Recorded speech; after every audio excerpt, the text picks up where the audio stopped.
to introduce Patrick Brown. Public service and politics are part of Patrick Brown's DNA. It was not a surprise that his path would take him to leader of the Progressive Conservative Party. Like many of his contemporary federal and provincial representatives, he too has municipal government experience as a City of Barrie councillor. As the MPP for Simcoe North, Patrick is no stranger to any of us from Simcoe County. Help me welcome Patrick Brown to the stage. After his remarks, he'll face off with Richard Brennan. I hope he heard the hockey reference.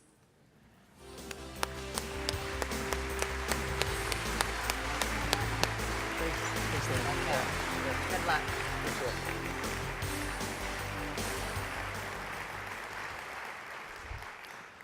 Well, thank you, Lynn, for that kind introduction. Always nice to be introduced from someone from Simcoe County. I may be a little bit biased on that, but it's great to be here today, joined by members of our Ontario PC caucus, and we've got a great team. If I could ask the MPPs here from our PC team just to stand.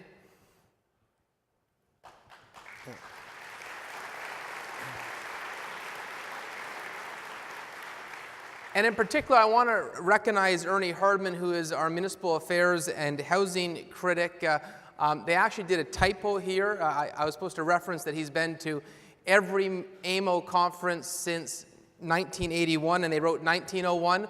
Ernie, I know you've been serving for a long time, but I do know it's since 1981, so I'm very lucky as leader of the party to have someone with a wealth of experience in his caucus like Ernie.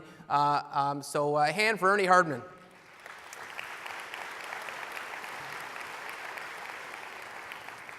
I want to be Premier of Ontario because I know we need change. Right now, families, municipalities are working harder, they are paying more, and they're getting less. They're struggling, and municipalities are a prime example of that. Ontario municipalities are getting squeezed. You're getting shortchanged by a government that has made Ontario a have-not province. Whether it's hydro, red tape, investments in transportation and infrastructure, Ontario and its municipalities have increasingly become at a competitive disadvantage to other jurisdictions. So the first thing I want to talk about, and we look at these areas where we're falling behind, is infrastructure.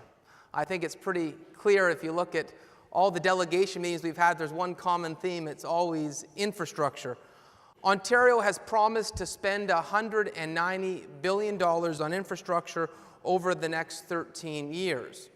One of the problems, though, is that it continues to be a lot of fancy talk and very little fancy action. Every delegation meeting I had, I seemed to get a new example of an infrastructure promise that was made that's not funded, that's not finished, or has never even been started. You go around the province and you see examples of these infrastructure promises that have not been honored. Kitchener, two-way, all-way, go. Promise made, promise broken. Go service to Niagara, promise made, promise broken. The Ring of Fire, a promise made numerous times, promise still unrealized. Highway 69, way behind schedule.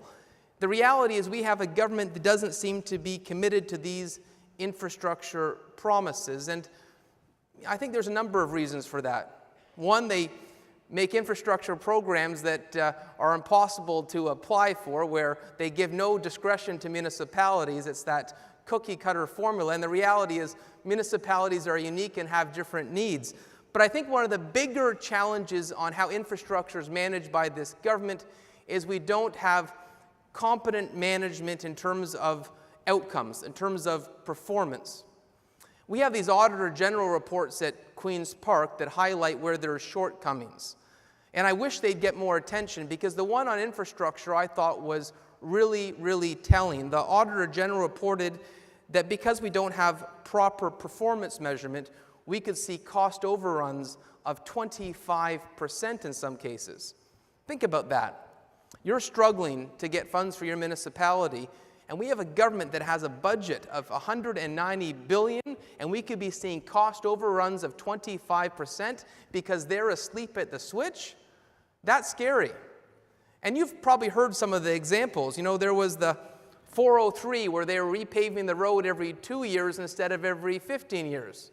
There was the bridge in Pickering, where they built part of a bridge, the truss on a bridge, upside down. And then that company that had never built a bridge, they get another contract. I'm not making this up. This happens in Ontario. We need a government that's on the ball and make sure that we don't reward incompetence, that in Ontario we make sure every single infrastructure dollar is spent in a manner that is transparent and effective. You deserve that. Municipalities deserve that. And I can tell you a progressive conservative government will bring a value for money audit across government, across every single ministry, to make sure that funds that municipalities need actually get to municipalities, and that will be a culture change that will hit Queen's Park.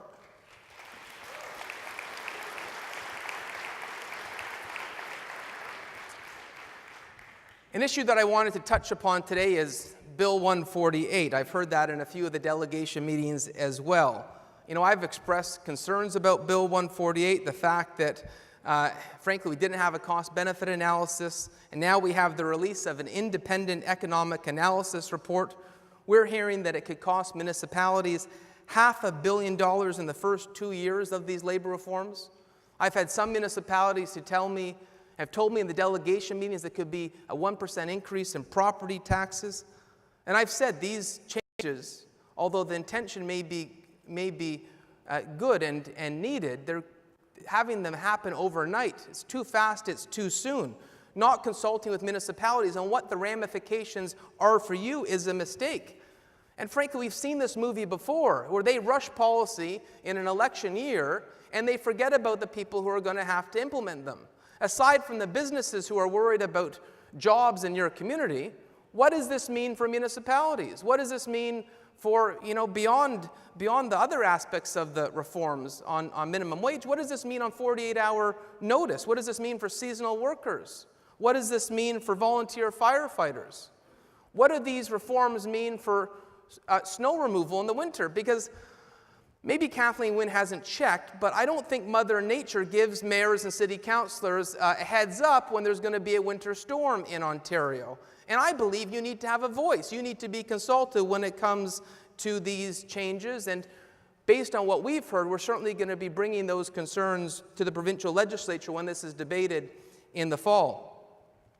I wanted to mention OMPF again. I know I've mentioned this at previous AMOs, but this is an important revenue source for municipalities.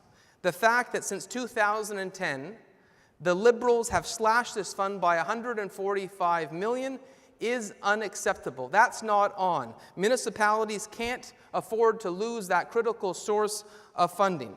Plain and simple, it's unsustainable, and the Ontario PC Party recognizes municipalities need more support, not less support, through the OMPF.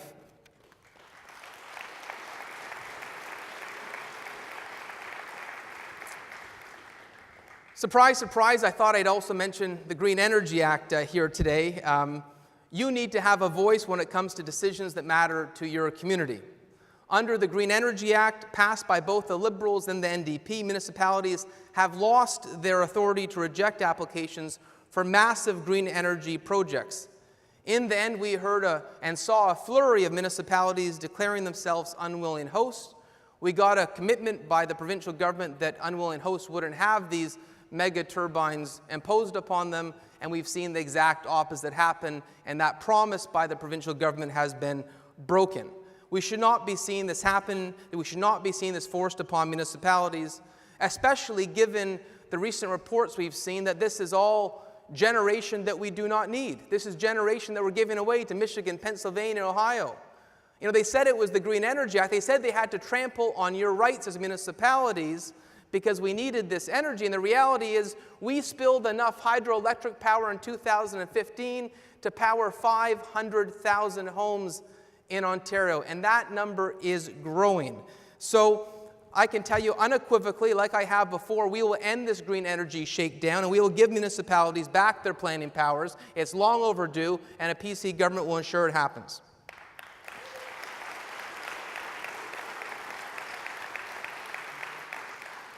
I also wanted to reference natural gas expansion. I know there's been a lot of talk over the last decade over natural gas expansion, re-announcement after re-announcement, and then now we have the government walking back their commitment by $130 million. And I'm raising this today because I'm concerned about the government's commitment. I know this is needed. I heard from your municipalities this natural gas expansion is needed. And what have we seen in the last year? Not only have we seen the government walk back the promise by $130 million, you had a Liberal cabinet document that said they wanted to ban natural gas. You had a Liberal cabinet minister confirm it in the legislature. And then after a massive public outrage over the front page stories, the government walked that back and said it wasn't their intention. But I am concerned. What happens after the next election? What happens if they manage to get reelected? Would that agenda come back? And I wanted to make it very, very clear to you here today that the Ontario PC Party unequivocally support natural gas expansion. We will work to ensure affordable natural gas gets into the communities that need it most, and that's a commitment that you can bank on.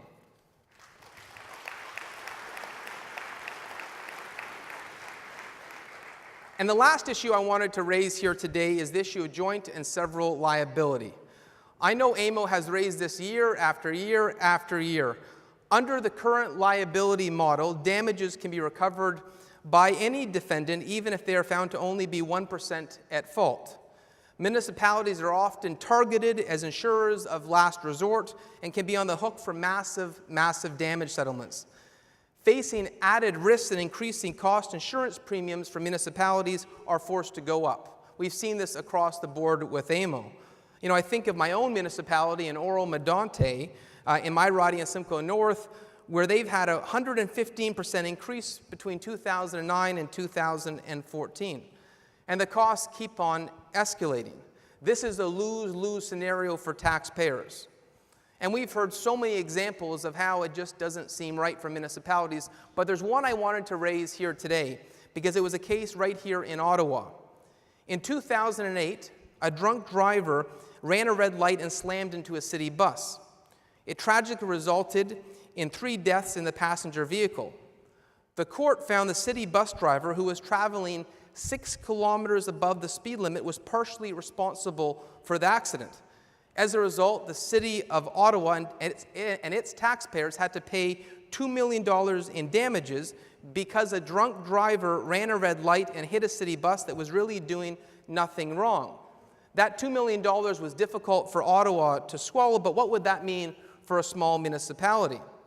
Now, I'll be very clear. No one wants to deny any lifelong medical care that is needed in an event of an accident, but it's not fair to municipalities, where they took every reasonable step to do the right thing to protect public safety.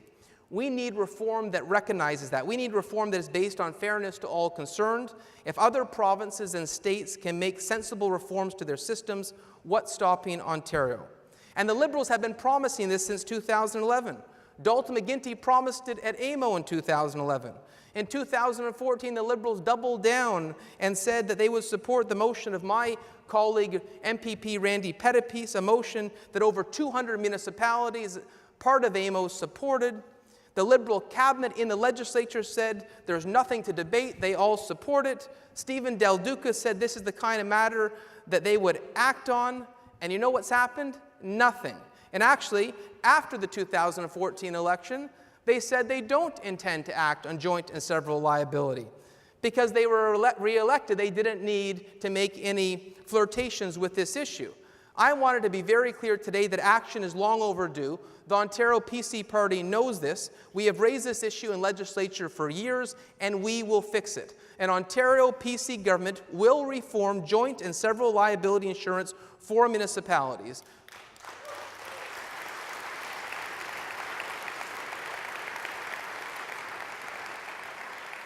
We will ensure municipalities and taxpayers are protected from unfair and unaffordable litigation practices. We will do it in a way that protects victims and ensures they are fairly compensated. That will benefit municipalities and it will benefit taxpayers. But I know my time is running out, so I just wanted to say in conclusion, I've been in your position. 17 years ago, I was a city councillor for 2 terms. Actually, I sat next to Barry Ward, who's a city councillor in Barrie, and he's here at AMO still. Barry just gave me a wave, and so I know the pressures you face. I've lived it, I've breathed it, I've seen it. I know that you're working harder, you're struggling to make ends meet with your municipality, and I hear it in the delegation meetings. You know, I remember one of the delegation meetings yesterday, Phil Vanette from Red Lake said to me, expressing frustration with some of the latest reforms on Bill 148, and he said, one thing after another, I might as well throw my keys at the provincial government and tell them to run City Hall. They never bother to consult us on how we can make a municipality affordable, how we can make ends meet, and I get that frustration. I get that you come here every year at AMO expressing the same frustrations, whether it's on natural gas, joint and several liability, whether it's on hydro, whether it's on green energy laws, whether it's on shortage of infrastructure. I get that it almost feels like the movie Groundhog Day. You come, you make the pitch, and the government's not acting. And I just wanted to be here today to say we hear you, this needs to be addressed, and I want to come to an AMO conference down the road and we can say, promises made, promises delivered, no more fancy talk and no fancy action. We need to get this done. We need to make sure that you can do your job as municipal leaders. Thank you so much for having me here today. Merci beaucoup.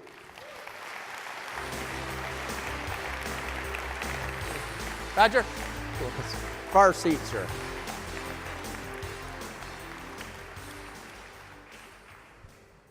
You ran out of time a long time ago, actually, so. You know, 2 years ago, when Badger retired from Queen's Park, there might have been a few progressive conservatives who were uncorking champagne bottles, and some said to me, you're never going to have to answer questions from Richard Brennan of the Toronto Star. How lucky you are. Now I find out I get 20 minutes with Badger. You've heard about that bad penny? That's what you're getting. Now, you went on at great length. But I didn't hear, you know, I understand that you have dismissed out of hand the 1% HST. I'm not in favor of tax increases. But you're in favor of property tax increases. No, I'm not in favor of property tax increases. Well, either, you Badger. can't have it both ways. What is it? Well, I miss Badger's questions. You know, the glowing coverage I used to get in the Toronto Star, I miss it. But let me say... Let's quit ragging the puck and just get to, okay? So, no to an HST increase. I think that's no surprise to anyone that a progressive conservative leader is not going to support tax increases. But let me say what we can do, because I think that's what you're here to listen to and to see what opportunities there are. We're spending $190 billion on infrastructure in the province of Ontario. The Auditor General says there's cost overruns of 25%. That means billions are not getting to municipalities. That means there's billions of waste because we don't manage outcomes, we don't measure performance. I'm going to make sure those dollars get to municipalities. And it's beyond infrastructure. There are lots of opportunities to make sure that we are partners with you to make sure you can manage your financial obligations. You know, I look at mental health. You look at the amount of police calls that are being directed to mental health. You look at capital contributions to hospitals that municipalities are making. Since when was healthcare a municipal responsibility? But when the province drops the puck, when the province doesn't deliver on some of their fundamental responsibilities, who ends up paying? It stops with municipalities. And those are areas that we can address together and make sure that you have the room to manage your budgets. I know I'm a journalist and not a mathematician, but you're talking pennies. I'm talking billions, Badger. You're talking pennies. I was a young pup when I first heard the government was going to find efficiencies. Yeah.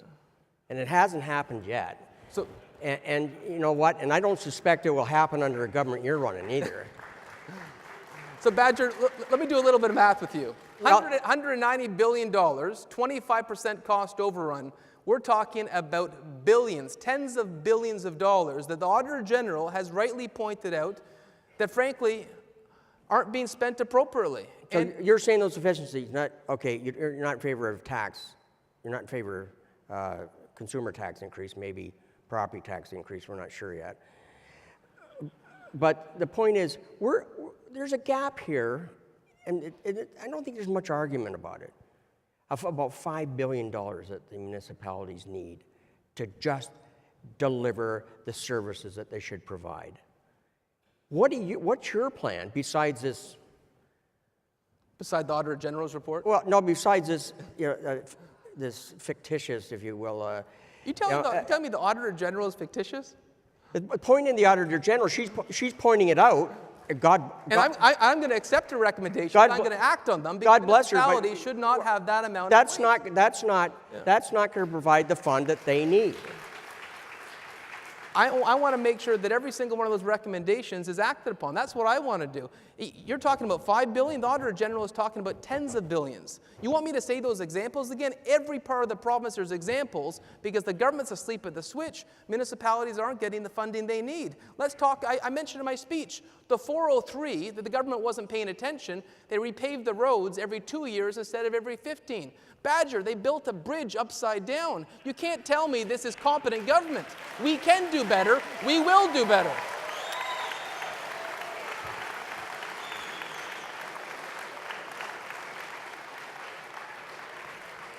Well, actually, I heard you the first time, so. There's a couple questions I have, but one particular, you're a bit of a history buff. You know it was a PC government that downloaded, right? I wasn't old enough to vote when it started, but I do remember it. Well, I was old enough to cover it, and I remember it too. You know, was that just a second. So, was that a mistake? You know, honestly, I believe that there are areas where the provincial government could upload cost. I believe that there's areas that are our inherent responsibility that frankly have been delegated to municipalities over years of both Liberal and progressive Conservative governments. I know my party owns some of that history, and I do want to remedy some of it. I do believe there are opportunities for us to properly fund our costs. As I said before, healthcare, which has been downloaded by stealth to municipalities, you look at the provincial programs that health units are forced to implement, and where there's funding for 1 year or 2 years, then it disappears. You look at, as I mentioned, the capital contributions to hospitals that was never an inherent municipal responsibility. You look at municipalities funding physician recruitment task force. You look at all these examples of municipal funding that is for a provincial responsibility. There are areas I want to deliver more provincial leadership on, and if that means uploading, then so be it. Well,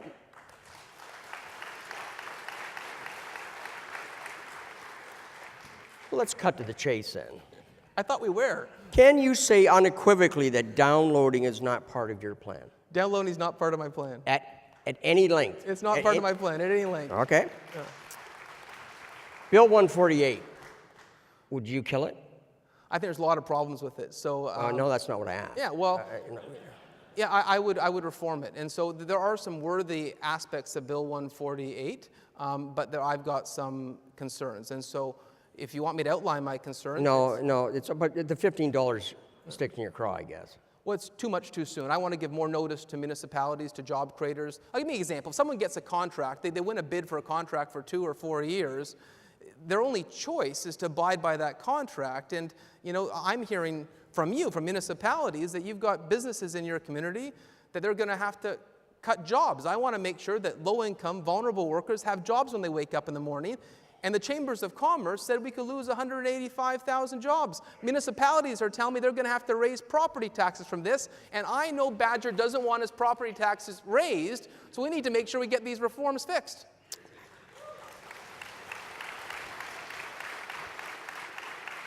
I'm just trying to look out for you, Badger. Yeah, quite frankly, I don't know how they're not going to be raised because I haven't heard a plan from you yet, just some kind of a Where's the love, Badger? Imagination. Let me ask you this. You're palsy-welsies with the cops and the firefighters. And we all know that. You're having your picture taken almost every other day with. And is it time to make an effort to curb the cost of emergency services? Well, first of all, I think everyone knew as well, acknowledged that in the last provincial election, the PCs put forward reforms on interest arbitration that the Liberals and NDP campaigned against, that firefighters and police campaigned against, and Ontario rendered a decision that that was not something they supported. What I've said is, given that there wasn't support for that, that I want to find other ways to help municipalities manage their first responders' costs. I've had municipalities tell me, why are fire halls, why are police stations, in some cases, not eligible for infrastructure grants, and that's a legitimate concern. I've had municipalities tell me, why are 50% of my police calls mental health calls? You know, let me give you an example from my own municipality that I think we should have provincial leadership on. In the city of Barrie, I know there's some other municipalities doing this, but when you get a 911 call, we have a mental health worker respond with the police. It's caused significant savings, but the city of Barrie pays for that. The city of Barrie is paying for that mental health worker. What I want to say is I want to expand that around the province, but I want the province to do the job. That's not your responsibility as municipalities, but the province has dropped the ball on this. And you're paying for mental health costs from your police budget that was never intended or never imagined.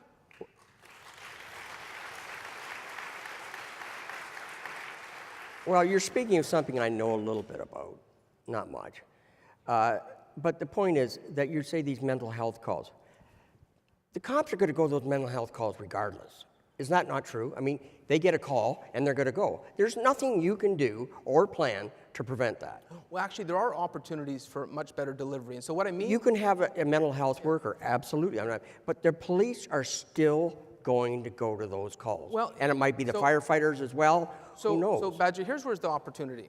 You know, right now, a police officer has to wait at the hospital. You've got police officers that can't leave. And I've seen photos of some I saw a photo of the Emerge in Hamilton where there was more police cars than there were ambulances. And if you have a mental health worker that can attend to that person that needs care and they're equipped to care for, that police officer is able to go and do the work that they have to do. It's a bit of apples and oranges what you're talking about, quite frankly, because you don't know what the incident requires initially. Well, actually, Well, it might be a gun call. Well, actually... It could be all kinds of factors. No, but see, you can't control that. No, but Badger, I disagree, because if you look at the... Well, I thought you might. If you look at the municipalities that have tried this pilot project to respond to 911 calls with a mental health worker, it's working. It's working in Hamilton. It's working in Barrie. There are protocols of how you can respond. You know, how many municipalities here have heard about this joint project to respond to a 911 call with a police officer and a mental health worker? I love it. Let's get back to the 1% here. What do you really think about it, though? Well, you know what? A lot of people think they say a tax is a tax. But a consumer tax is different than a property tax. Would you not agree? I think the impact it has on a family. I think a tax is a tax. So it doesn't matter what it is. I'm not in favor of any tax increases. And so you won't be bringing any. I will not be bringing any tax increases. I thought that might be the case. Yeah. I want Badger to have more money in his pocket so he can make sure when he wakes up in the morning he can buy his Toronto Star. What's wrong with that? But you know, the argument here is that a property tax has a greater impact on a family. Okay, I'm a senior citizen. I don't think you're a senior citizen. Yeah, I am. Sure, yeah. And the thing is that I don't buy as much as I used to. I don't have to wear suits every day, all that kind of stuff. So a consumer tax isn't impacting me as much as it once did. But now, if I get an 8% increase on my property tax, that's really going to impact me. We're on the same page. But you're. I don't want property tax increases either, Badger. But you're talking about some dollars we may or may not get. Not may or may not. There's the 25%. Wait, folks, it's all going to come flowing in. You don't know that. Well, I do know it.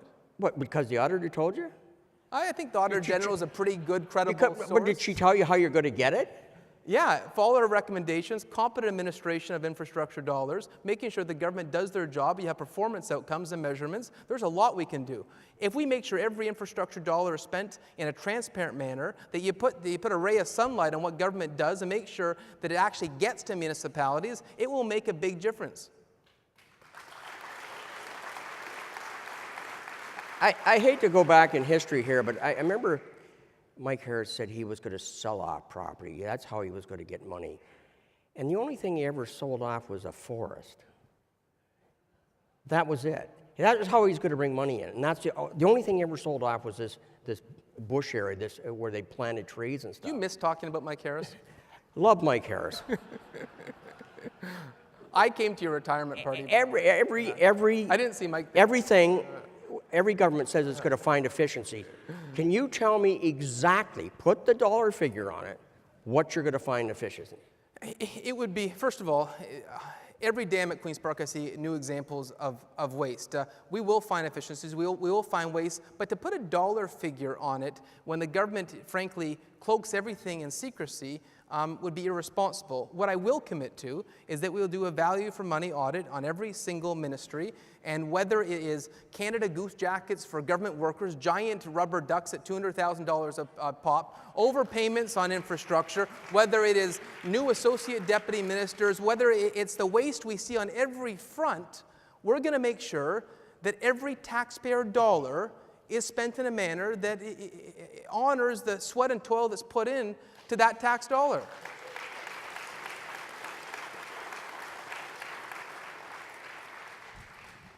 I love to hear politicians' promises. And you know you've got to live up to them, right? Every single one. And Badger, that's one of the reasons. You hear a lot of the leaders in Ontario make new promises every week, and I don't play that game. I'm not making new promises every week because I want to make sure every commitment we make, we can 100% stand by and honor. And the commitments I made today, whether it's on natural gas, joint and several liability, whether it's on the Green Energy Act, whether it's on infrastructure, we're going to honor them, and you can depend on it.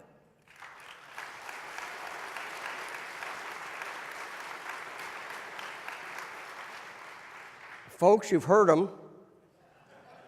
Hold him to it if he manages to win the next election. I'm still trying to get Badger's vote. Yeah. Thank you. Thank you. Thank you. Ladies and gentlemen, we'd like to remind you that our final draw of the day will take place after the presentation by the President of the FCM.